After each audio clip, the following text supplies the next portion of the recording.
जो विश्वास नहीं करते, क्योंकि यीशु पहले ही से जानता था कि जो विश्वास नहीं करता वे कौन है और कौन मुझे पकड़वाएगा।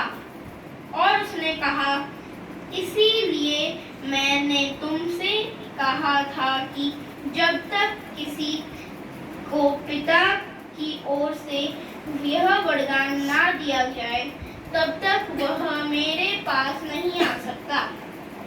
इस पर उसके चेलों ने में से बहुत से उल्टे फिर गए और उसके बाद उसके साथ ना चले। तब यीशु ने उन बारहों से कहा, क्या तुम भी चले जाना चाहते हो? शिमोन पतरस उसका उत्तर दिया, हे प्रभु, हम किसके पास जाएं? अनंत जीवन की बातें तो तेरे ही पास हैं और हमने विश्वास किया कि और जान गए हैं कि परमेश्वर का पवित्र जन तू ही है। यीशु ने उन्हें उत्तर दिया, क्या मैंने तुम 12 को नहीं चुना? तो भी तुम में से एक व्यक्ति शैतान है। यह उसने शिमोन इस्करियोती के पुत्र यहूदा के विषय में कहा था, क्योंकि वही जो 12 में से एक था उसे पकड़वाने को था।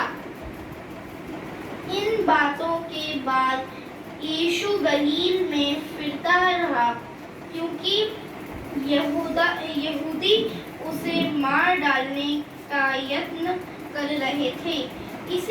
इसीलिए वह यहूदियों में फिरना ना चाहता था। यहूदियों का झोपड़ियों का पर्व निकट था। इसलिए उसके भाइयों ने उससे कहा, यहाँ से यहूदिया को जा कि जो काम तू करता है उन्हें तेरे चेले वहाँ भी देखें, क्योंकि ऐसा कोई ना हो जी प्रसिद्ध होना चाहे और छिपकर काम करे। यदि तू यह काम करता है तो अपने आप को जगत पर प्रकट कर, क्योंकि उसके भाई भी उस पर विश्वास नहीं करते थे।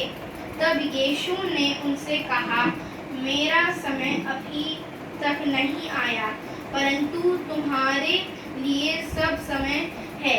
संसार तुमसे बैर नहीं कर सकता, परंतु वह मुझसे बैर कर सकता है, क्योंकि मैं उसके विरोध में यह गवाही देता हूँ कि उसके काम बुरे हैं। तुम पर्व में जाओ, मैं अभी इस पर्व में नहीं जाता, क्योंकि अभी तक मेरा समय पूरा नहीं हुआ। वह उनसे ये बातें कहकर गलील में रह गया, परंतु तब उसके भाई पर्व में चले गए, तो वह स्वर्ण भी प्रकट नहीं परंतु मानो गुप्त रूप से गया। यहूदी पूर्व पर्व में उसे यह कहकर ढूंढने लगे, वह कहाँ है? और लोगों में उसके विषय में चुपके बहुत सी बातें हुई। कुछ कहते थे वह भला मनुष्य है, और कुछ कहते थे नहीं, वह लोगों को भरमाता है। तो भी यहूदिया के डर के मारे कोई व्यक्ति उसके विषय में खुलकर नहीं बोलता था। ये परमेश्वर की वाणी है, परमेश्वर का वचन।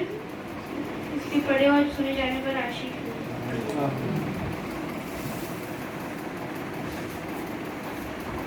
इससे पहले कि वचन हमारे बीच